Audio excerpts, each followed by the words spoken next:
Wow.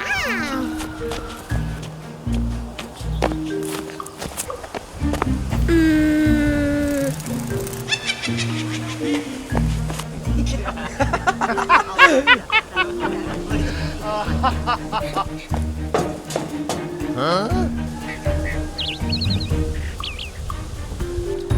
Uh-oh. Hey! Hello! Hello!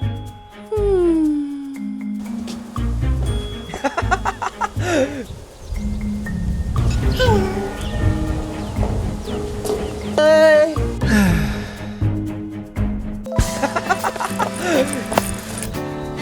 Love that. Anh chả hiểu em gì cả. Chia tay đi.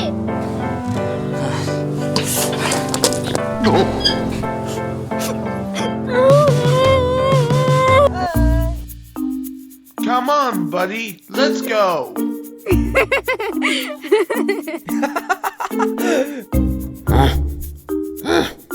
Hoan, giới thiệu với chú, đây là người của anh mới quen được đấy.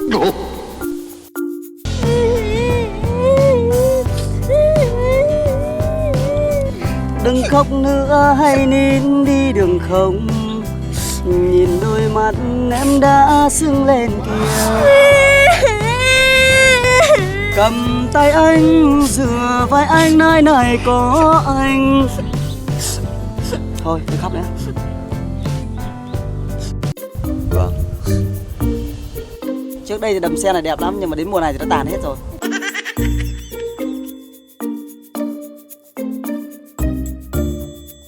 Bọn anh sắp kết hôn, chú nhớ đi bê quả cho anh nhá. Ok anh, nhớ báo sớm nha em nhá. Thôi anh ngồi đây nhá, em đi có việc chút. Oh! What's wrong?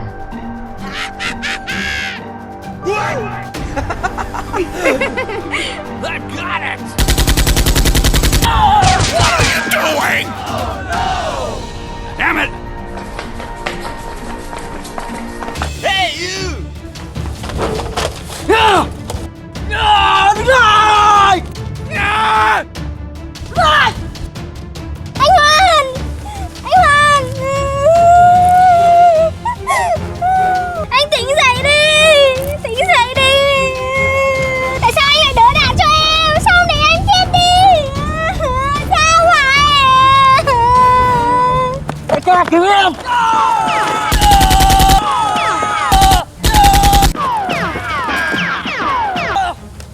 Tao sẽ giết hết luôn chúng mày! Lũ khốn đứng lại! Run for your life! Lũ khốn đứng lại!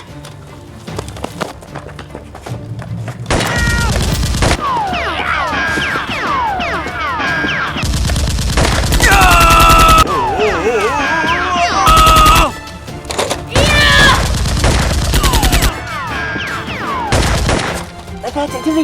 Để nó ở đây. Okay. À, mình chạy à?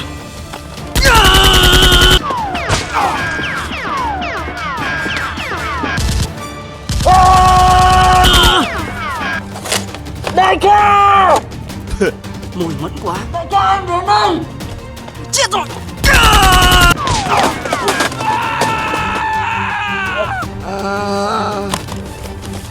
Đại ca, chạy trước đi. On our way!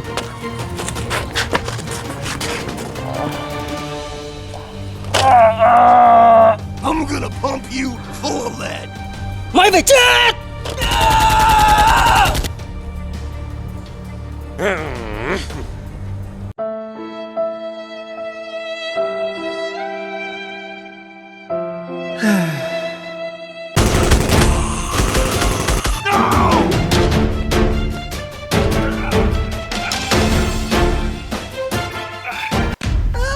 I'm really sorry. I'm so sorry. Ah, fiddle faddle. No, no. Oh, let's go, Tubbo. Come on. Hey you! Hey you!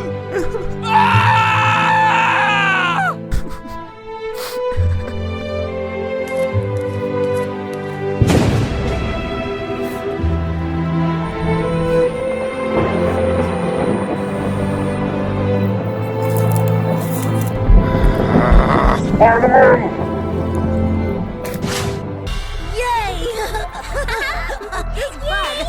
Goodbye, everyone! Zombies!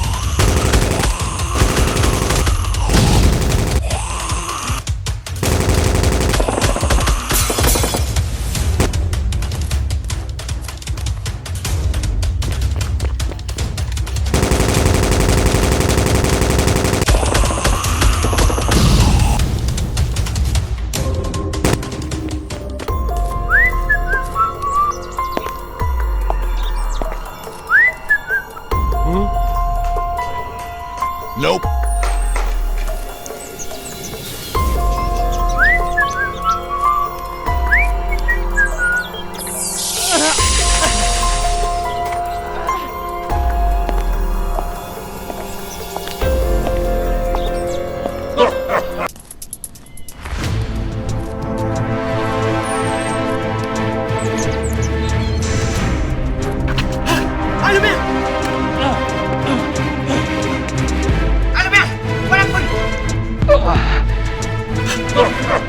You must die!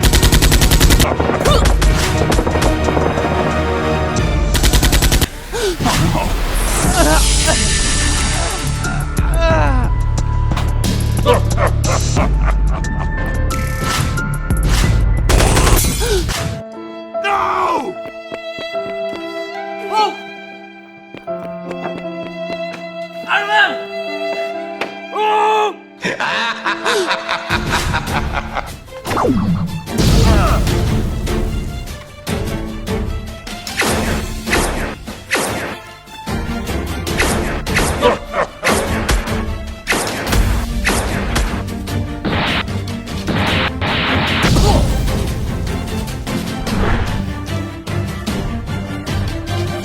You must die!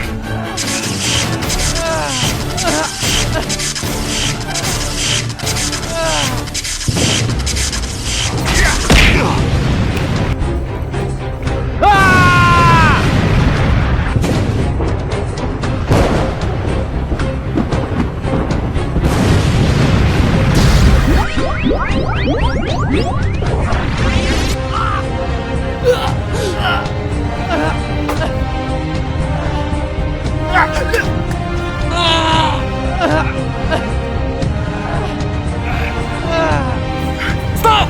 Stop! What's the matter with you? Stop! Let's go! Let's go!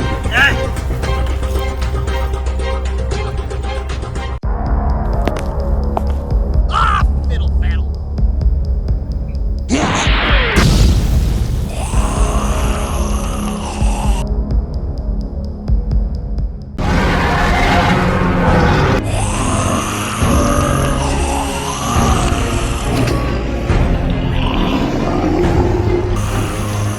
Cảnh sát, hành động luôn.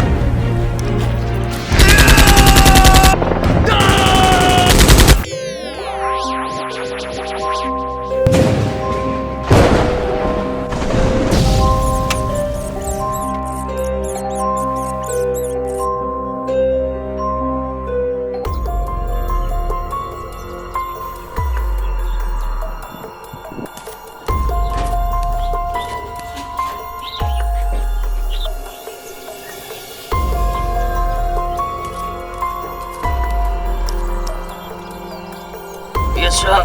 Get out! Let's go.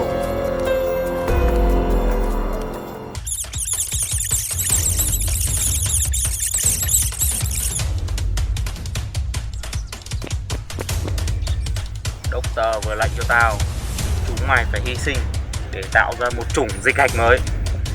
Đại ca, em nguyện hy sinh vì đại ca. Em cũng vậy. Tốt lắm, tao rất tin tưởng chúng mày. Chuẩn bị đi. Yes!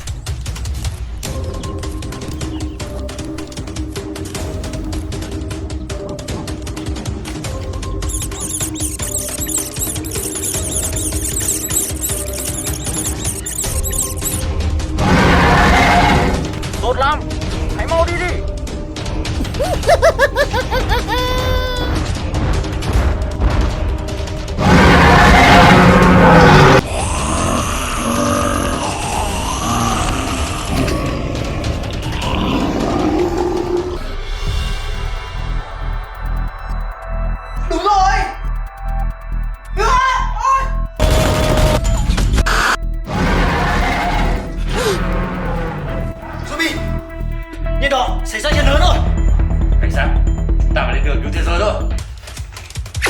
Let's go! Cảnh sát, hành động thôi!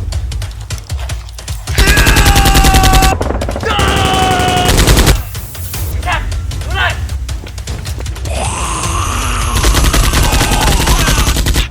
Người nhện, cậu xử lý cái kia đi, để tôi hướng này.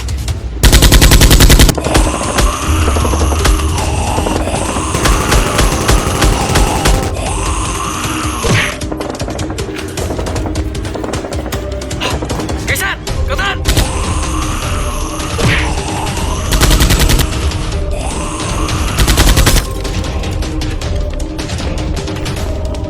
Nhìn đỏ, hướng này, còn tôi hướng này.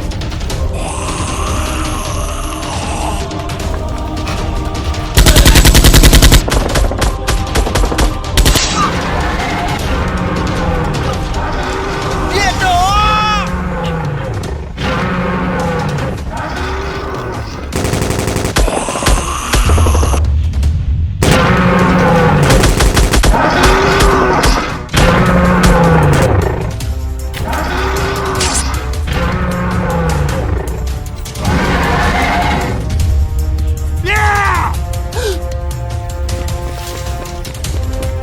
Cảnh sát!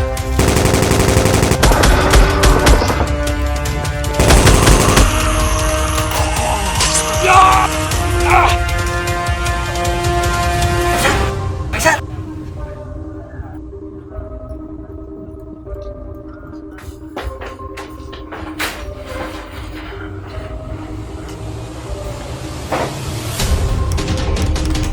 Cảnh sát! Đâu cậu?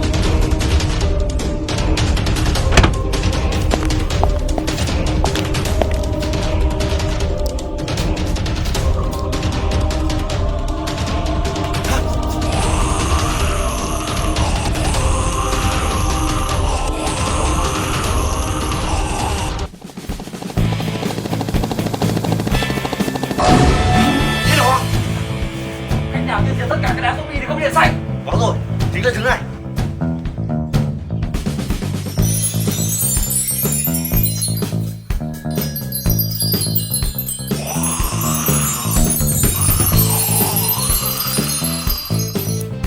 Điện xanh! Chúng ta thành công rồi!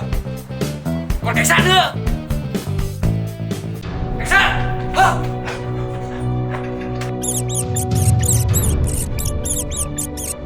Đông tàu, Mọi chuyện sao rồi? từ đông tàu, ta đã thất bại. Chuẩn bị kế hoạch B.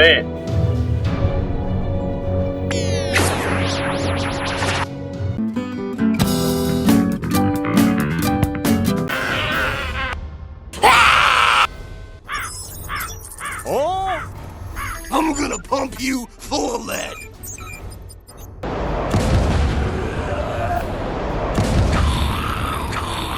Phải làm mọi cách bắt con cảnh sát về đây cho tao. Vâng, thưa đông tàu.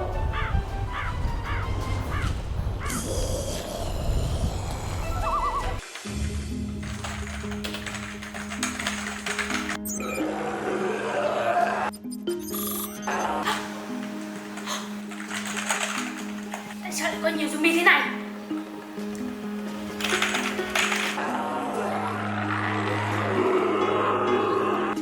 Vì vậy, Húc, có chuyện lớn xảy ra rồi. Cái lộ lớn đấy.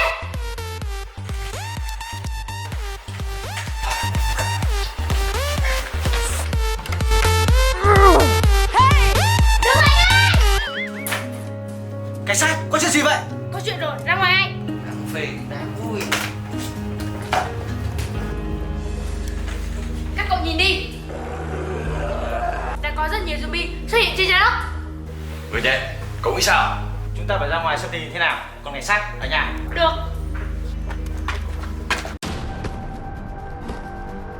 Come on!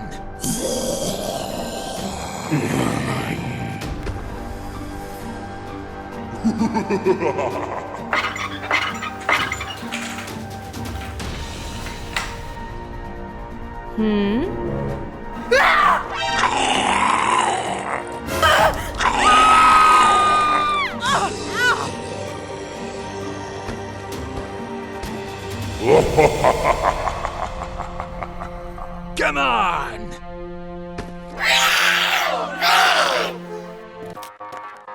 Xuống đi.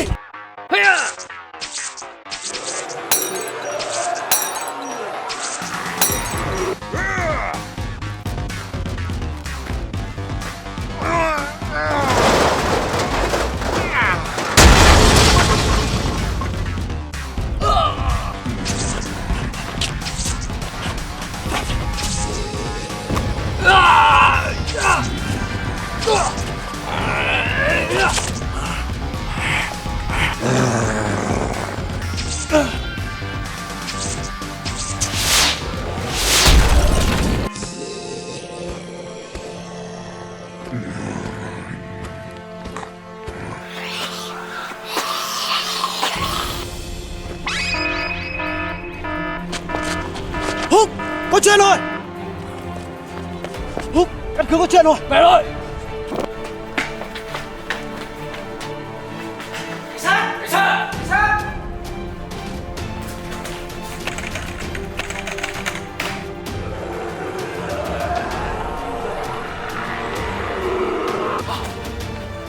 Cảnh sát bị bắt rồi. Chúng ta bị lừa rồi. Đi vị trí của cảnh sát rồi cứu cô ấy thôi.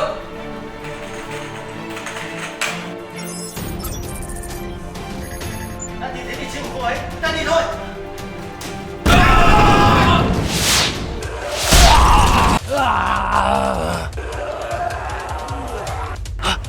Spiderman. Cảnh sát.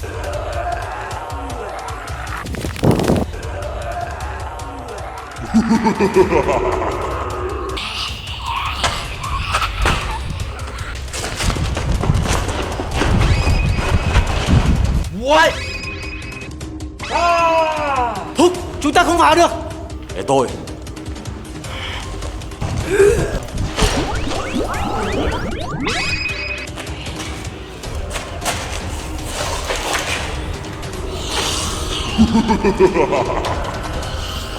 Cảnh sát.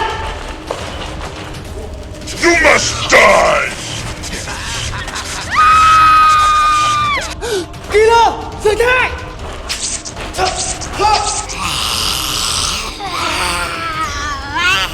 Cảnh sát! Cảnh sát.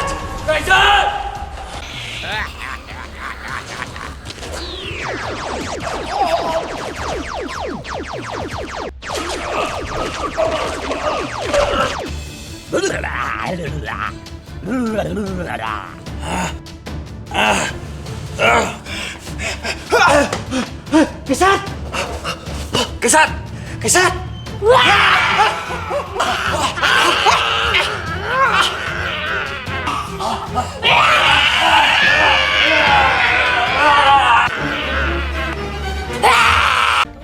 Đi ăn. Uống bia, đi ba. What are you doing? Uống bia, đi ba, đi quậy. Tôi ngon gà, tôi ngon cá, tôi ngon thịt, tôi ngon trứng, tôi ngon pizza. No more. I've got it! Good. That's good.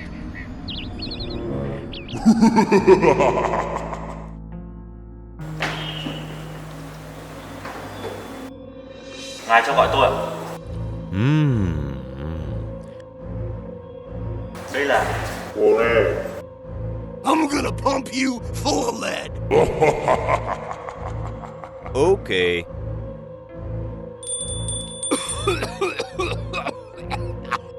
Giờ ngươi sẽ đọc được suy nghĩ của người khác, dùng lợi thế đó để tiêu diệt bọn siêu anh hùng của tao. vâng, thưa ngài. Come on! Yes, sir! Em bao giờ đến trường vậy? Mình sẽ còn bạn ạ. Thế có làm bữa chia tay không? Có chứ, chắc chắn rồi, mình sẽ làm bữa chia tay thật xinh xóa luôn. Có phải đâu đấy? May ở nhà hàng. Nhà hàng nào đi chính đi. Nhà hàng Vút Vút. Mình chưa. Có tặng ăn. Tao sẽ tặng món quà chia tay cho chúng mày ngay bây giờ. Killer! Mọi người nói đi!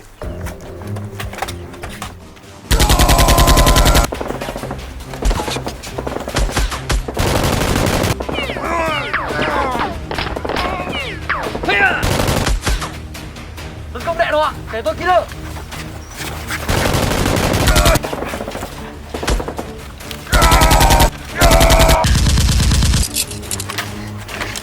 Xuống hết đạn rồi.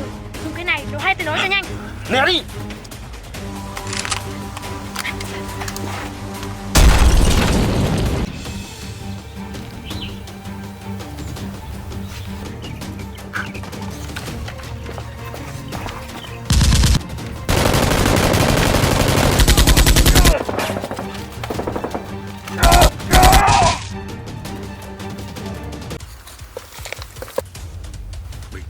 Bình tĩnh, không thể để hắn phát hiện được.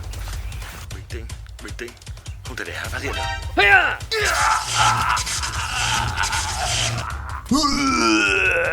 Come on! Tất cả chúng mày bỏ xuống xuống. Nó đang không chú ý, hành động thôi. What? Tao đọc được hết suy nghĩ của chúng mày đấy. Đừng có mà lươn lẹo. Vậy cơ à? Đến bây giờ tao đang suy nghĩ gì? Dọa trẻ con à? Chắc tao tin. Dọa trẻ con à? Chắc tao tin. Sao lại có chuyện đấy được? Tại sao mày đọc được suy nghĩ của tao? I got an idea. I've got it! Làm đi ra. Ở nhà. Tôi đi ăn. Uống bia, đi ba, đi quậy. Oh yeah. Hey, you! Tôi đi ăn. Uống bia, đi ba, đi quậy. What are you doing? Uống bia, đi ba, đi quậy. Oh yeah. Tôi ngon gà, tôi ngon cá, tôi ngon thịt, tôi ngon trứng, tôi ngon pizza.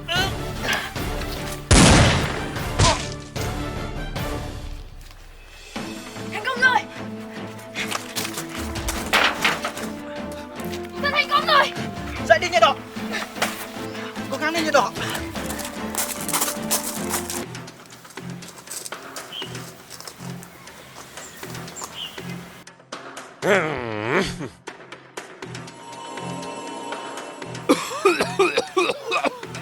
Đi thôi, tao cần thử nghiệm thêm loại thuốc này.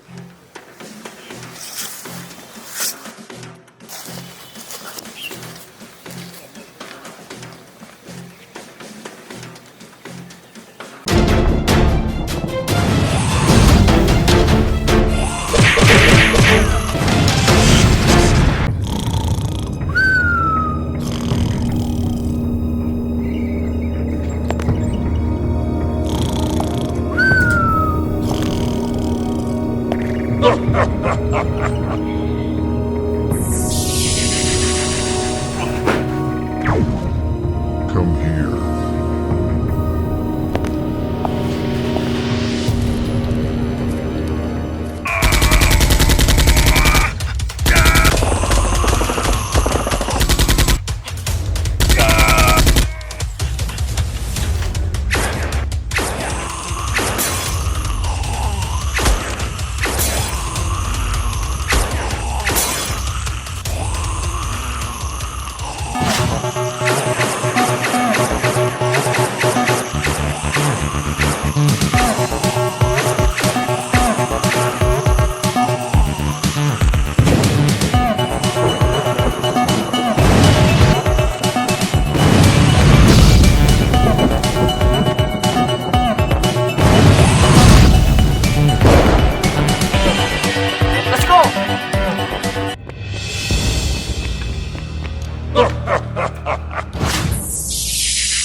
Hey! What's the matter with you? What's that? Oh my God!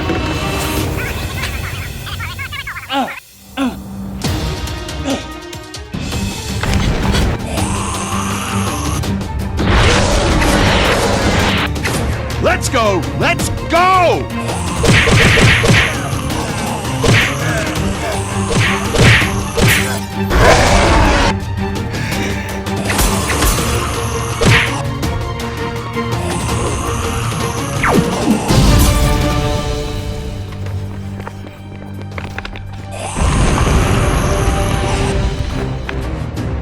Oh no!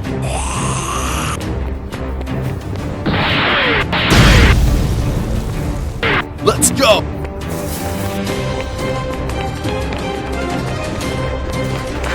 Oh my God, it's freezing!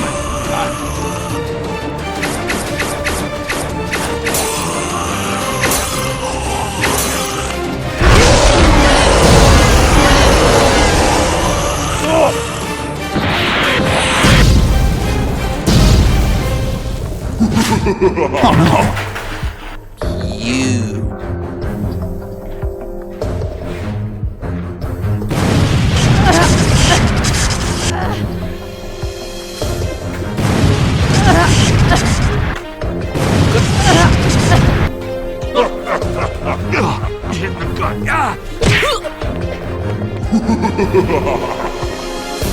Hey you!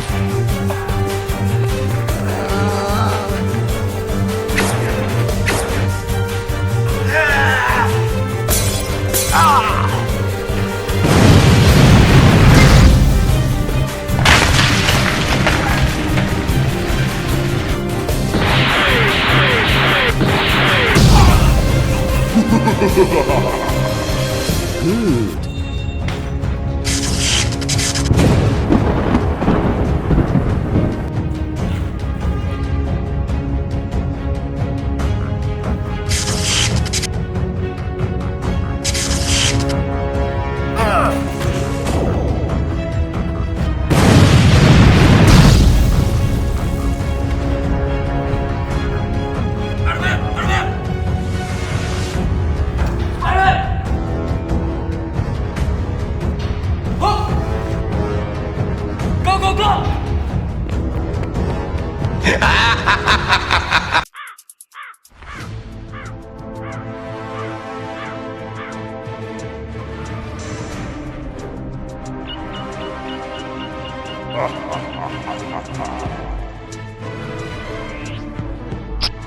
Come on!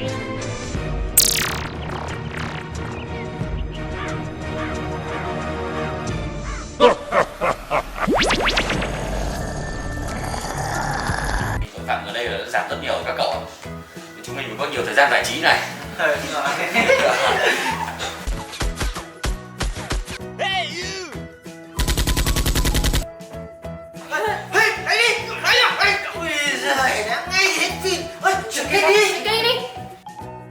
Như các bạn đã thấy, hiện nay đang có rất nhiều zombie đang lộng hành, chúng ở khắp mọi nơi.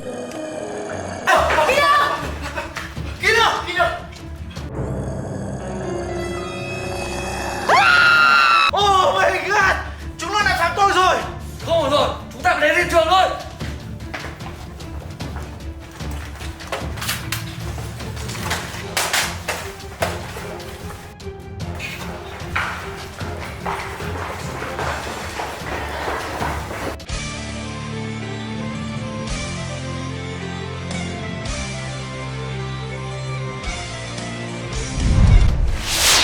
Over here!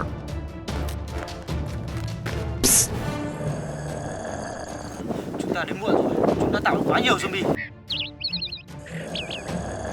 Chưa muộn đâu, chúng ta vẫn còn cơ hội đấy. Cầm súng chiến đấu thôi.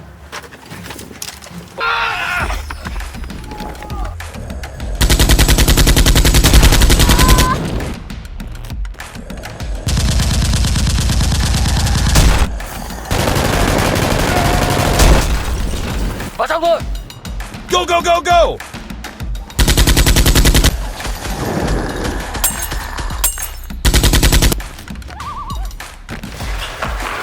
Bên em, cảnh sát, hướng lại, lên cao, theo tôi.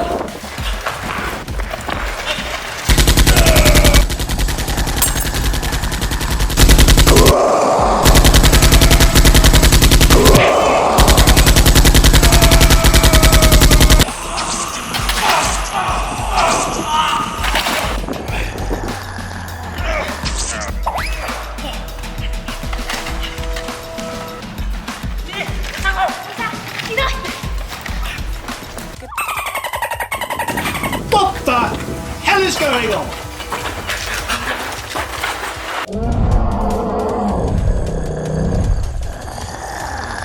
Nhìn đó, kia chính là con quái vật ở trong tivi. Chúng ta phải hạ được con này.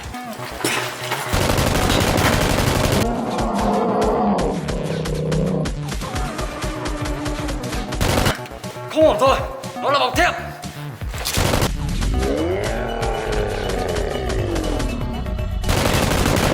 Nhìn đó, dừng lại. Đạn bắn vào người đó không sao đâu. Nhìn đó, để tôi.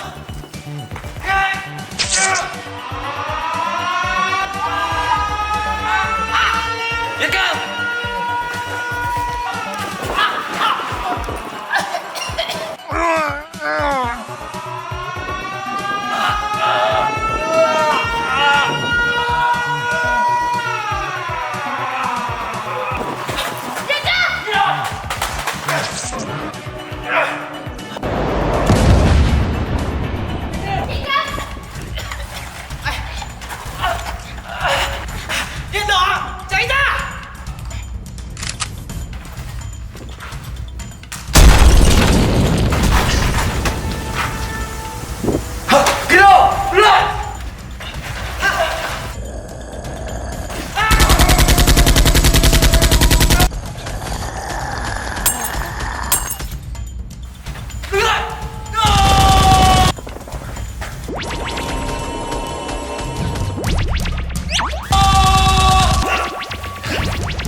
Để tao xem mày toán cái gì. Come on!